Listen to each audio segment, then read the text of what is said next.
Live from New Delhi, you're watching DD India News Hour, India's voice to the world. I'm Preeti Kaur. Coming up in the next 1 hour, Prime Minister Narendra Modi reaches Trinidad and Tobago to a rousing welcome. Prime Minister Kamala Prasad Besisar and members of her cabinet received Prime Minister at the airport.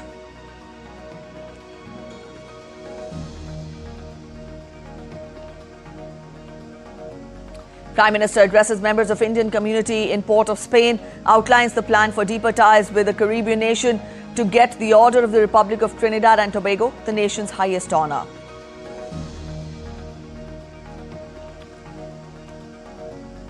After marathon negotiations, Donald Trump's mega bill, big and beautiful bill, passes key US House vote. Trump says the bill will make America into a rocket ship, invites all members of the Senate to bill signing ceremony. IMF slams Trump's tax bill as a threat to US economy. Share markets soar to record numbers following solid US jobs data despite the White House's wave of tariffs. US President speaks with his Russian counterpart Putin after US pauses some weapon shipments to Ukraine, says did not make any progress as the Kremlin insisted the Russian president would stick to his aims in the conflict. California battles biggest wildfire of the year. Hundreds ordered to evacuate as dozens of buildings are threatened. Turkey, Greece and Spain also struggling with the blaze as Europe heatwave continues.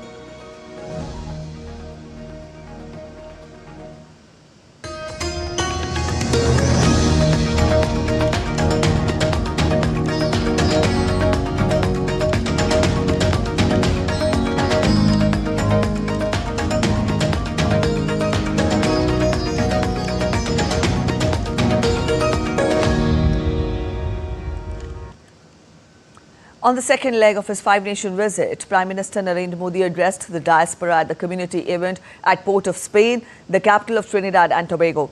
Prime Minister Modi praised the diaspora, saying that he feels that we are part of one family.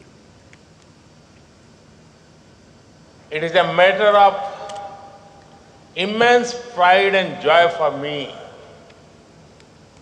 to be with all of you this evening. I thank Prime Minister Kamala ji for her wonderful hospitality and kind words. I arrived a short while ago in this beautiful land of hummingbirds.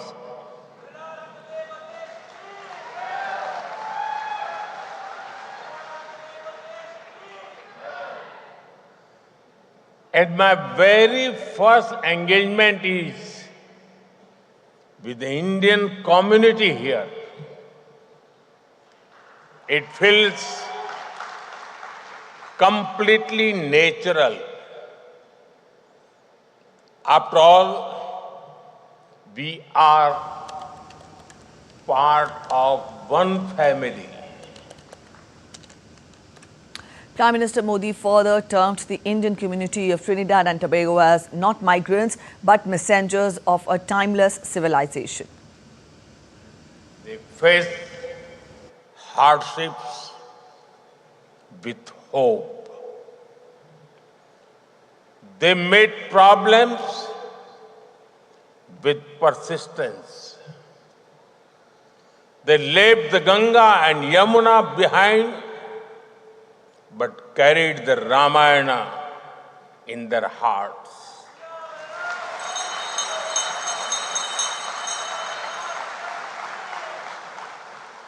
They left their soil, but not their soul. They were not just migrants. They were messengers of a timeless civilization. Prime Minister Modi said that he also brought something here with a similar sense of devotion, and that is a replica of Ram Temple and also water from Saryu River. I'm sure you all welcome the return of Ram Lala to Ayodhya after 500 years with great joy.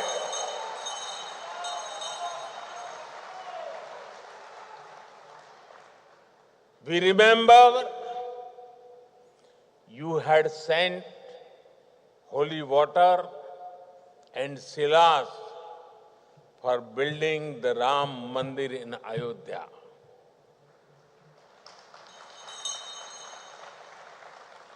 I have also brought something here with a similar sense of devotion. It is my honor to bring a replica of Ram Mandir and some water. And water from the river Saryu in Ayodhya. Prime Minister said that India has launched initiatives to map the cities from where ancestors migrated and regular Girmitya conferences will be held. We are actively working on creating a comprehensive database of the Girmitya community, documenting the villages and cities in India from which their ancestors migrated.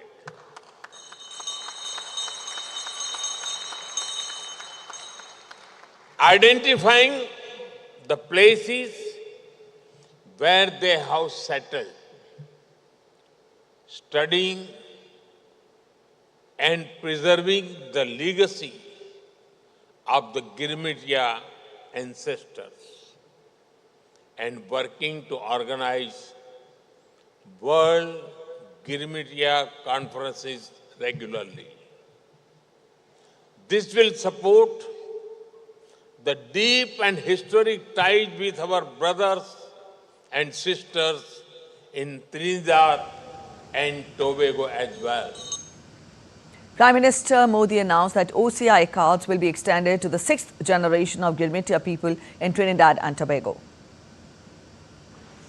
I am happy to announce that OCI cards will now be given to the 6th generation of the Indian diaspora in Trinidad and Tobago.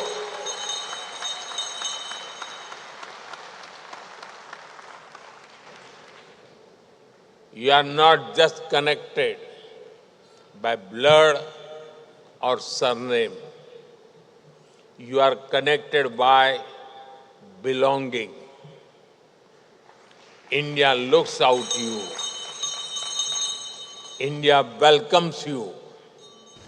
And India embraces you.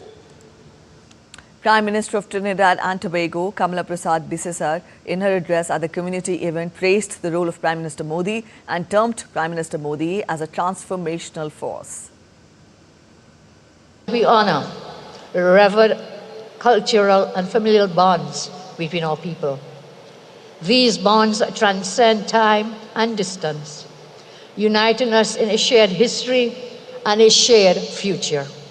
Prime Minister Modi, you are a transformational force who has refined governance of India and positioned your country as a prominent and dominant global power. While addressing the event, Prime Minister of Trinidad and Tobago, Prasar Bharati, announced to honor Prime Minister Modi with the Order of the Republic of Trinidad and Tobago, the nation's highest honor. The ties that bind our two nations are truly unbreakable. Under your leadership, India has extended its hand to the world, but never more so through your compassion, through your benevolence, with the vaccines initiative 4 years ago, when COVID-19 pandemic brought the world to its knees. While some other countries were hoarding medical supplies, you, sir, you ensured that vaccines and supplies reach even the smallest nations, including Trinidad and Tobago.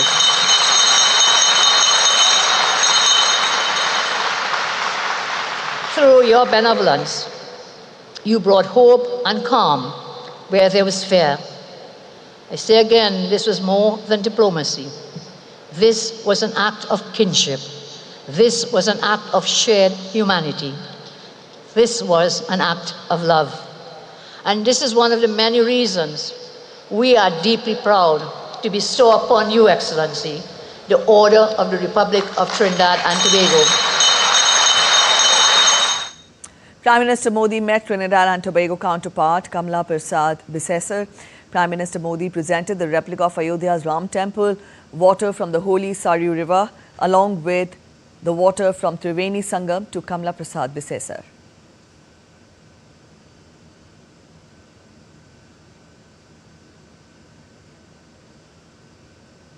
All right, DD India's Akshay Dongre joins us from Port of Spain, the capital of Trinidad and Tobago.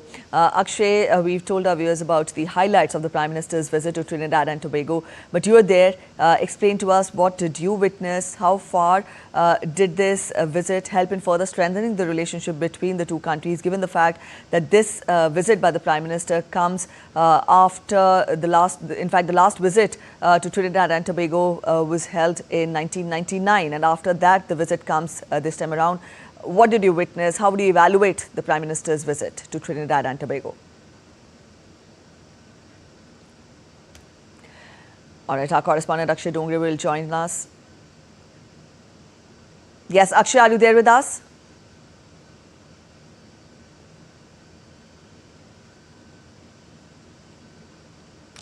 Our correspondent Akshay Dongre is in Trinidad and Tobago, and he will join us in a while. We just showed you the highlights of Prime Minister's visit to Trinidad and Tobago. Remember, Prime Minister is on a 5-nation visit to the global south, and after his successful visit to Ghana, the Prime Minister reached Trinidad and Tobago and met his counterpart from Trinidad and Tobago, Kamla Prasad Bharati. And these are the visuals wherein he is showing the gifts he got from India for his Trinidad and Tobago host and his counterpart. Our correspondent Akshay Dongre is joining us now. Akshay, good morning. Up on our screens, we're showing the meeting between Prime Minister Narendra Modi and his Trinidad and Tobago counterpart. How would you analyze this visit, given the fact that this visit comes, the last visit to Trinidad and Tobago by an Indian head of state was held in 1999. And now when Prime Minister goes there as part of his 5-nation visit, to what extent has it strengthened the relationship, the positivity between the two countries? Well, absolutely, Preeti. As far as the meeting at prime ministerial level, a bilateral meeting is taking place after a gap of about 20-25 years, and this is extremely important to see that Prime Minister's focus remains on the intensification of relations among the nations of global South. As far as Trinidad and Tobago is concerned, clearly the country has given Prime Minister Narendra Modi a rousing welcome. It's not just the Prime Minister of the country that welcomed Prime Minister Modi at the airport, but the entire cabinet of the government was there to welcome him. Now that shows the warmth that people of Trinidad and Tobago have for the Indian Prime Minister, especially given the fact that most of the a large part of population here is also of Indian descent, Indian origin. And the Prime Minister here of Trinidad and Tobago is also a descendant of Indian origin people. In fact, Prime Minister Narendra Modi today called the Prime Minister of Trinidad and Tobago daughter of Bihar. So that goes on to show the kind of warmth that remains between the two countries. And today we also saw that how special the relation is when the Prime Minister of the country announced the highest honor for Prime Minister Narendra Modi, that is the Order of the Republic of Trinidad and Tobago. Prime Minister Narendra Modi reciprocated, stating that the 6th generation of the Indian diaspora members will also get the OCI cards, and they will, the Prime Minister Narendra Modi also brought the water from not only Saryu Nadi but also from the Sangam, from Holy Mahakumbh, and asked the Prime Minister to pour that water in Gangadhara, a very significant river here in the country.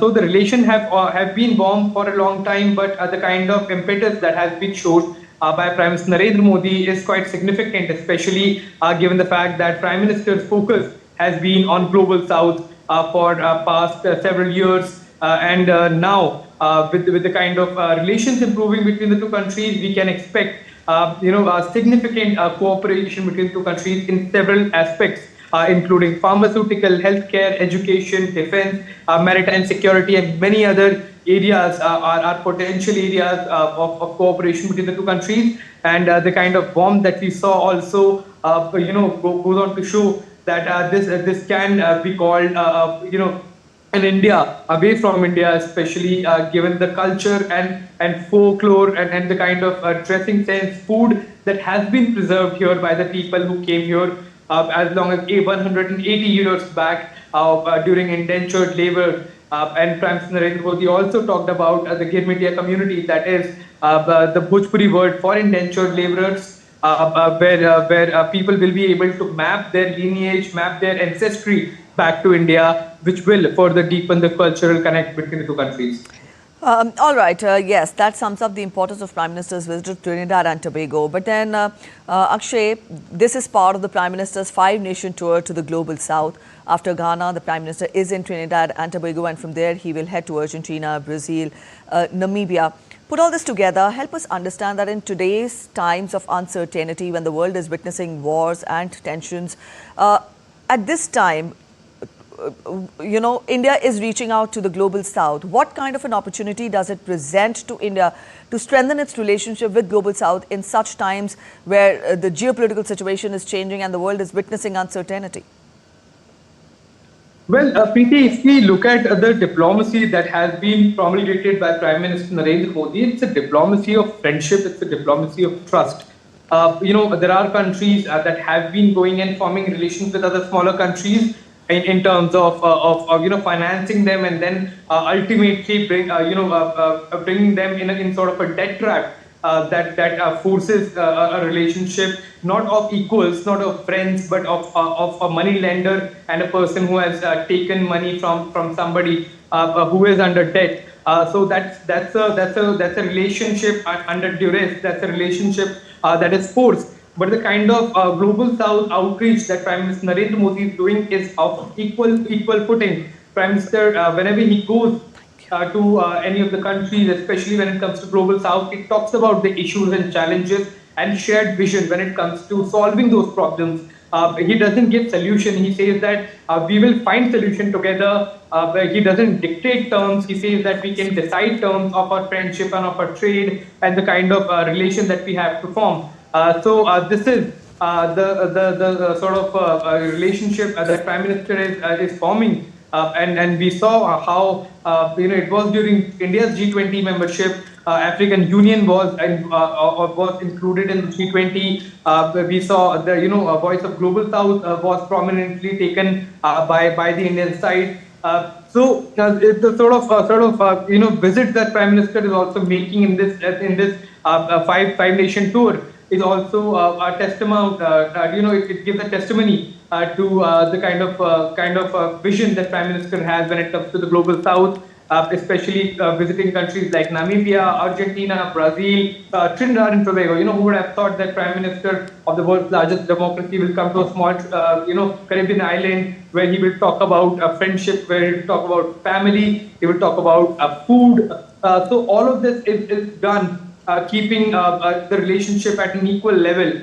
So that is respected by the countries. Countries are loving this new brand of diplomacy that is being taken up by Prime Minister Modi. And that is why we are seeing the kind of bomb being reciprocated by these countries, with Ghana, conferring their highest award to Prime Minister Modi. The next day, it is Trinidad and Tobago that is conferring to PM Modi with their highest civilian order, that is the order of Republic of Trinidad and Tobago. So it's all a result of the kind of diplomacy that has been done by India in the last 10 years especially, and now we are seeing the result of this kind of warmth that India has showed. Because, I'll give you one example.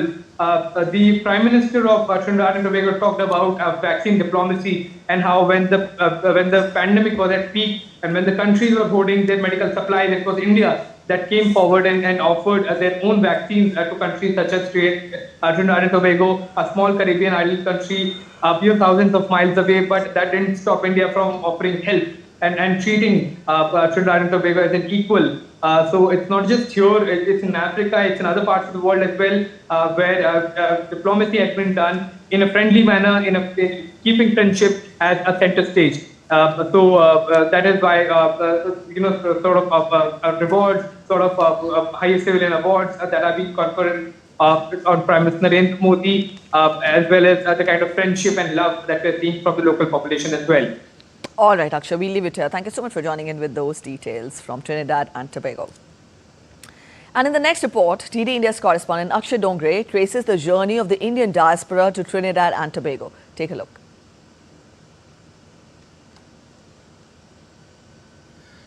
On the 30th of May 1845, the Fath al-Razak arrived in Trinidad carrying 225 Indian indentured laborers, or Girmitiyas, the dawn of a transformative chapter in the twin island nation's history.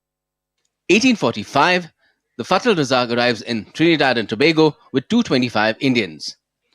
1845 to 1917, 143,939 indentured laborers landed in Trinidad and Tobago.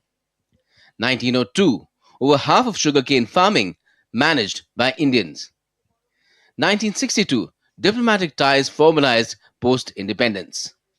2025, Indian Trinidadians and Tobagonians form 42% of the population.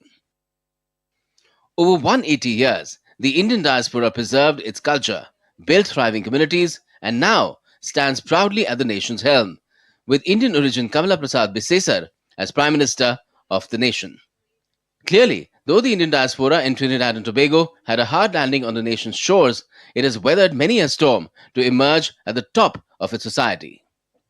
Primarily, our forefathers came from Bihar and Uttar Pradesh, and they brought with them a lot of folk traditions, including their Ramcharitamanas, which is still hugely popular here in Trinidad and Tobago. Our forefathers were simple but profound persons. They were simple in the skills that they came with, but they were very profound in the value system that they came with. Earlier this year, Prime Minister Modi, speaking in Mauritius on the Girmitiyas or indentured laborers, recounted the hardships of the community and how, despite the difficulties, the Girmitiyas kept their culture alive. आपको जानकर खुशी होगी कि भारत सरकार गिरमिटिया साथियों का एक database बनाने पर काम कर रहा है। मॉरिशस और गिरमिटिया कम्युनिटी से जुड़े अन्य देशों के साथ मिलकर भारत इंडेंचर्ड लेबर रूट्स अंकित करने पर भी काम करेगा। This year, the Indian diaspora in Trinidad and Tobago is celebrating 180 years of the first indentured laborers landing in the nation. Well, geographically, India and Trinidad and Tobago are thousands of miles apart. Culturally, they're as close as two countries can be together. And that is due to the living bridge of Indian diaspora that resides here, that has built this country and now comprise about 40% of the total population of this Caribbean country. And this unprecedented and historic visit by Prime Minister Narendra Modi is going to bring the two countries even closer together, economically, culturally, and in several other aspects of society. And this is also going to write a new chapter in the ties between the two beautiful nations. With camera person Moidoiki, Akshay Dongre, DD India. On a third leg of his five-nation visit, Prime Minister Narendra Modi will visit Argentina. In an exclusive conversation with DD India, Argentina's ambassador to India, Mariano Cochino, highlighted the growing importance of India on the global stage and the immense potential for stronger India-Argentina ties. With the strategic partnership elevated in 2019, the ambassador underscored Argentina's role in India's clean energy transition, leveraging its vast lithium and shale reserves, and India's expertise in defense, IT, and space as the key areas for collaboration. First of all, sir, how do you see this visit of Indian Prime Minister Modi to Argentina? How did it shape the bilaterals between both the countries? Well, first of all, of course, we appreciate very much the visit of Prime Minister Modi to Argentina. Very, very important, and we are very happy. And especially when India is becoming a so important country in the world and the country that is growing more among the great powers. So we appreciate this very, very much. So India is also engaging a lot with Latin American countries. So how do you see these engagements primarily, and what can we expect as far as this visit is concerned of Indian Prime Minister Modi? Well, India and Latin American economies, and especially in the case of Argentina, are very complementary. So that's why we have although we are very far and we belong to different countries, although that the situation is that the growing relationship between our country and India is developing. To the moment, Argentina and India trade relationship, it's of around $5 billion. It could be more, but it is very, very important, and this has developed especially since the year 2019, when we established the strategic relationship between India and Argentina. And we hope this opportunity of the so important visit of the Honorable Prime Minister, it's an opportunity to enhance that. So how do you see the current Indian leadership and the Argentinian leadership, in shaping the current bilateral relationship? So their personal chemistry, their rapport, so how do you see that aspect? Well, as a matter of fact, you know that there is a coincidence in some way, because India is a country that has been growing economically so much, especially since you adopted the reforms opening the economy and adopting the rules of the market economy and open economies, and especially in this decade under the leadership of Prime Minister Modi. We believe in a free economy, the two countries, and we are sure that that will provide a great success to our country. We talk about the multilateral platforms. There are issues like terrorism. So, Argentina looks at the aspect of terrorism, because recently India has given befitting reply to terror outfits and the country that sponsor terrorism. So what is the Argentina's views in that context? Well, when this last attack happened in April 22 in Kashmir, I think we were among the first embassies here to support India, because we know perfectly well what terrorism means. Terrorism is something that affects all the countries in the world, and when one person dies because of the terrorist attack or a terrorist action, that's against that country, but it's also against the human mankind. So we are supporting India in the strongest way possible. Thank you so much, Ambassador, sir, for talking to us. So clearly the Argentinian ambassador to India clearly mentioning that with the Indian PM Modi's visit to Argentina, the bilateral between both the countries are all set to take or to reach new heights. With camera person Mohit, Arun Sharma, Doordarshan News. You're watching DD Indian News Hour. We're heading for a short break, but after the break, why is the one big, beautiful act hitting headlines these days? Stay with us as we decode one of the most significant legislations of the Trump administration. US-backed 60-day ceasefire plan proposes phased hostage swaps, Israeli withdrawals and talks towards permanent Gaza truce. Mercury levels touched record high even as many European countries battle devastating wildfires.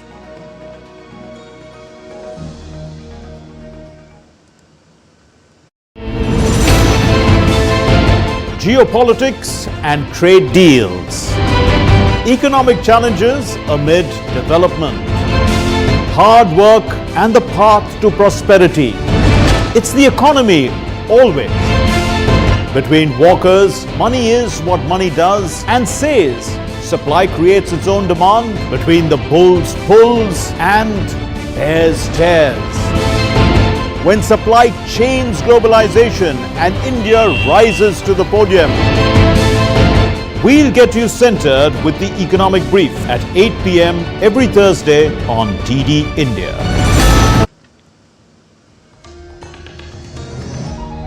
Welcome back after the break. You're watching DD India News Hour. US President Donald Trump's sweeping tax cut and spending package cleared its final congressional hurdle on Thursday as the Republican-led House of Representatives narrowly passed the bill, paving the way for the president to sign it into a law. A small group of Republican opponents finally fell into line after Speaker Mike Johnson worked through the night to corral the dissenters in the House of Representatives behind the One Big Beautiful Bill.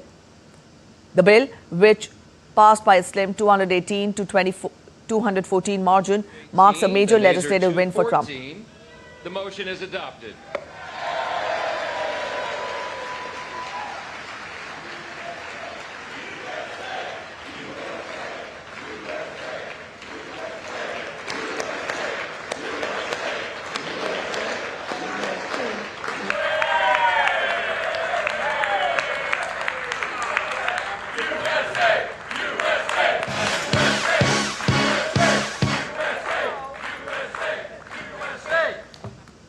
U.S. President Trump hailed the passage of his flagship tax and spending bill by Congress. Trump said that he will sign the big beautiful bill during a ceremony set for 5 p.m. local time on July 4th at the White House.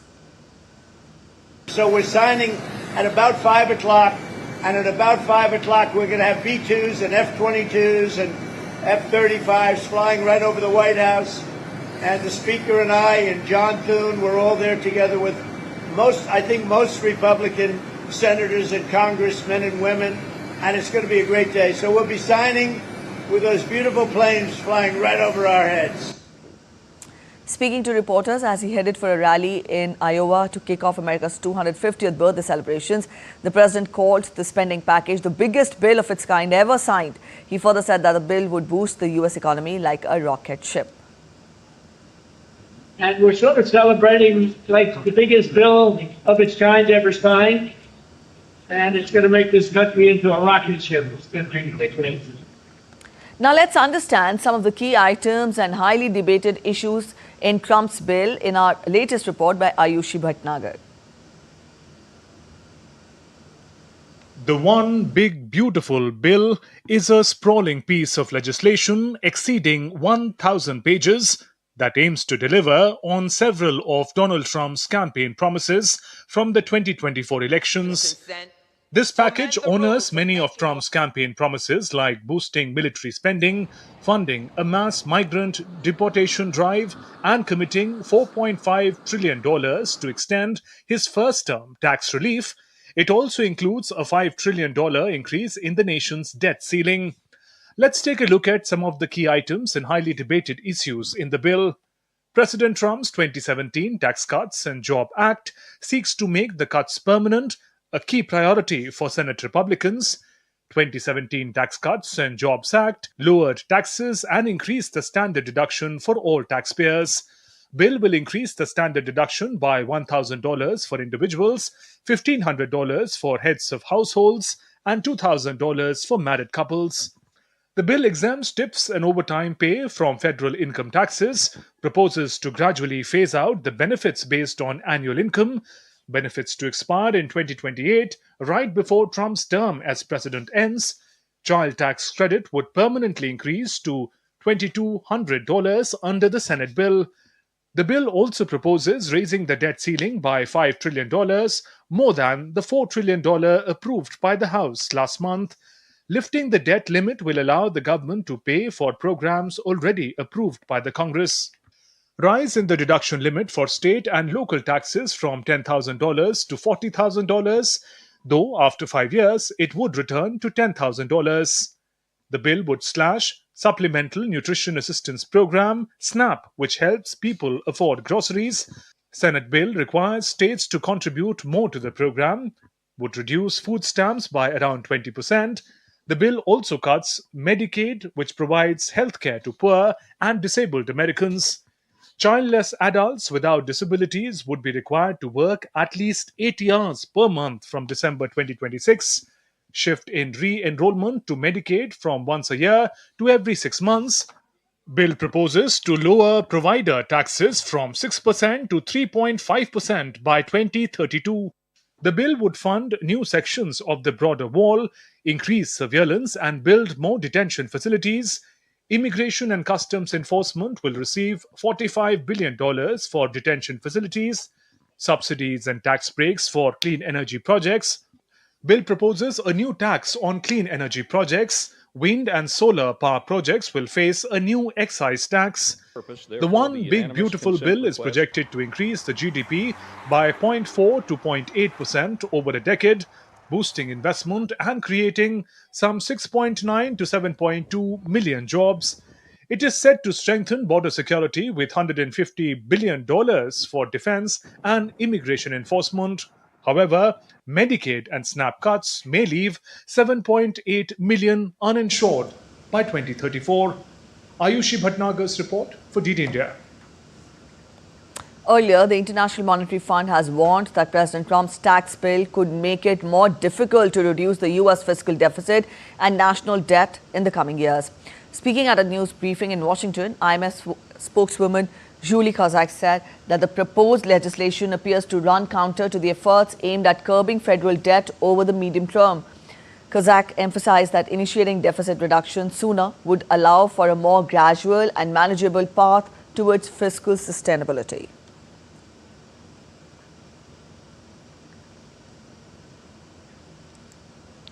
US President Donald Trump said that no progress was made with his Russian counterpart Vladimir Putin as the two leaders discussed Russia-Ukraine conflict in an hour-long telephonic call on Thursday. Trump's grim assessment came as US-led peace talks on ending the more than 3-year-old conflict have stalled and after Washington paused some weapons shipments to Kyiv. Whereas Kremlin said that Putin had insisted he would not give up on Russia's goals, specifically eliminating the root cause of the current situation. Moreover, Trump has shown increasing frustration with Putin after an early pivot towards the Russian leader. In recent weeks, he knocked back Putin's offer to mediate in the Iran-Israel conflict, telling him to focus on their home conflict instead. As per reports, Trump and Zelensky are also likely to hold talks on Friday. We had a call. It was a pretty long call. We talked about a lot of things, including Iran.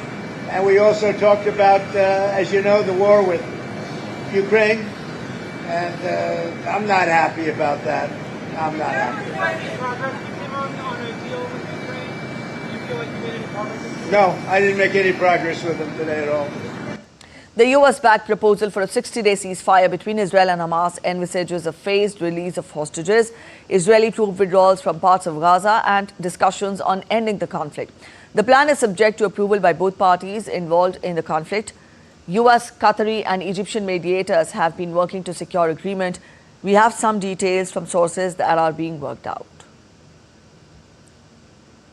So 10 hostages will be returned along with the bodies of 18 others held hostage.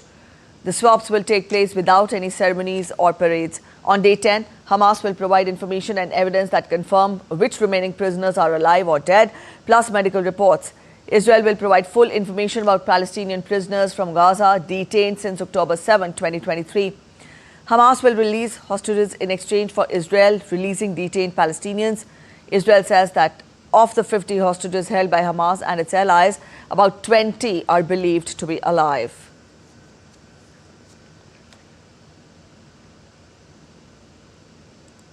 Back home, Vedic hymns reverberated in Jammu and Kashmir as Amarnath pilgrimage officially began on Thursday, with over 12,000 devotees paying their respects and having darshan of the fully formed natural Shivling or ice lingam of Lord Shiva at Amarnath Cave Shrine. Considered one of the most spiritually significant pilgrimages in India, the yatra is not just a religious journey but a profound test of faith and endurance. Pilgrims trek through treacherous mountain paths to glimpse the naturally formed ice shivling inside the cave, believed to represent Lord Shiva himself. The Amarnath cave continues to hold deep mythological and cultural importance, making the pilgrimage a once-in-a-lifetime experience for countless devotees.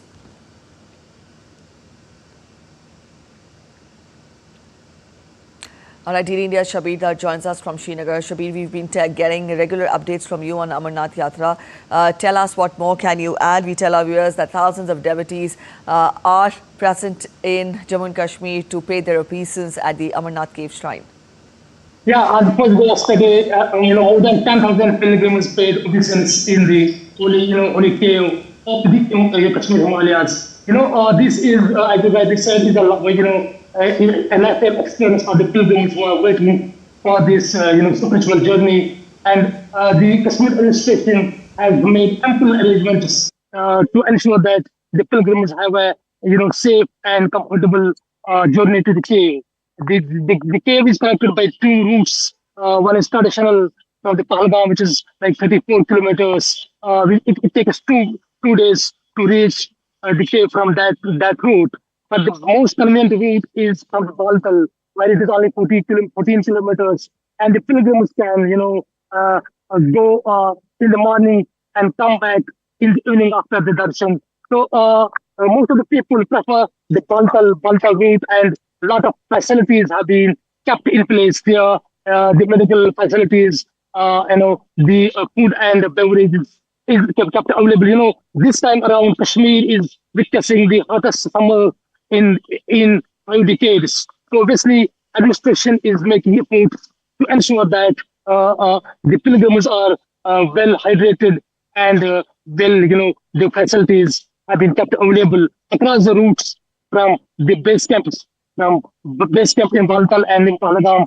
So additional security arrangements have also been in place. The routes have been made, sensitive in the security point of view. No, it has been ensured that no flying, of helicopters and choppers is allowed across the Pahalgam, routes that lead to the chain. So the administration is leaving no stone unturned to ensure that the yatra goes smooth and peaceful, and nobody is, allowed to make, any such attempt which will result in disruption of the pilgrimage in any way. All right, Shabir, we'll leave it here. Thank you so much for joining in with those updates from Srinagar. And up next, we'll get you some weather updates. Delhi experienced pleasant start to Friday with light rainfall in parts of the city. The Met Department has not issued any weather warnings for Delhi NCR, forecasting partly cloudy skies with very light to light rain, accompanied by occasional thunderstorms and lightning. Heavy to extremely heavy rainfall is expected in East Rajasthan, Uttarakhand and Punjab. Specifically, East Rajasthan may witness extremely heavy rainfall, while very heavy rainfall is predicted for Uttarakhand till July 7th.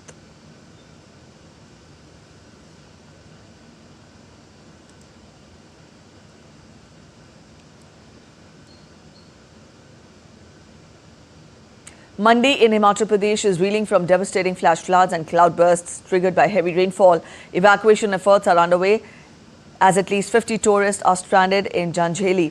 Approximately 80 kilometers of road has been washed away, isolating areas like Saranj and Janjheli. Officials are facing challenges reaching to the affected areas, but helicopters have been deployed to deliver relief material. 20 bodies have been recovered so far, and at least 50 people are still reported to be missing. The Met Department has also issued an orange alert for multiple districts in the state and warned of heavy to very heavy rainfall until July 7th. The IMD has forecast extremely heavy rainfall for South Konkan and Goa and Maharashtra. It has predicted heavy to very heavy rainfall for Konkan, Goa and Gujarat regions during the next few days. In view of the incessant rainfall and alert issued by the Met Department, schools in Goa decided to declare holiday today across the state. An orange alert was issued yesterday by IMD, asking people to take care while moving, especially close to the landslide areas, beach areas, and also were asked to stay indoors during heavy rains and avoid venturing into risky areas such as flooded streets, riversides, and other potentially hazardous locations.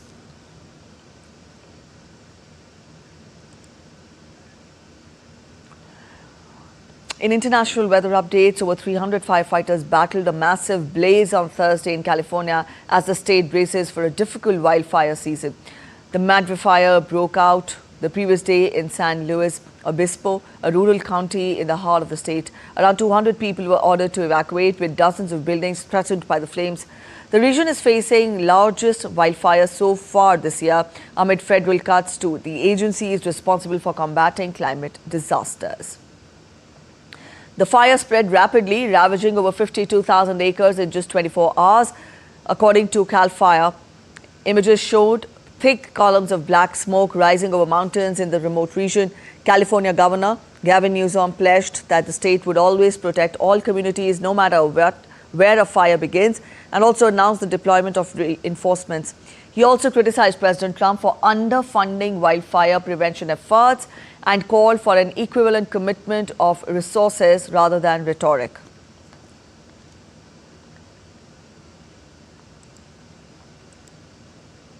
As wildfires rage near Athens, Greece's firefighters use planes to dump water over the flames.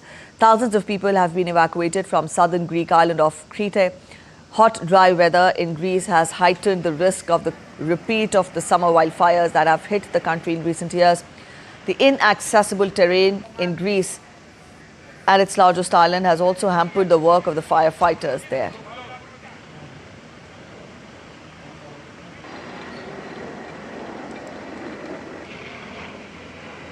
Death toll has risen in Turkey's western region as blazes raged across several regions. Firefighters continue to battle flames with helicopters and planes dropping water over mountainous terrain in Izmir, while authorities closed some roads to the Asian resort town of Sesme. Turkey, along with Greece and other Mediterranean countries, lies within a region that scientists identify as a wildfire hotspot. The frequency and intensity of these fires have surged in recent years, driven by rapidly changing climate conditions marked by hotter and drier summers. The recent wildfires have damaged 200 homes across western Turkey. More than 50,000 people were evacuated earlier this week from areas where fires were fueled by high temperatures.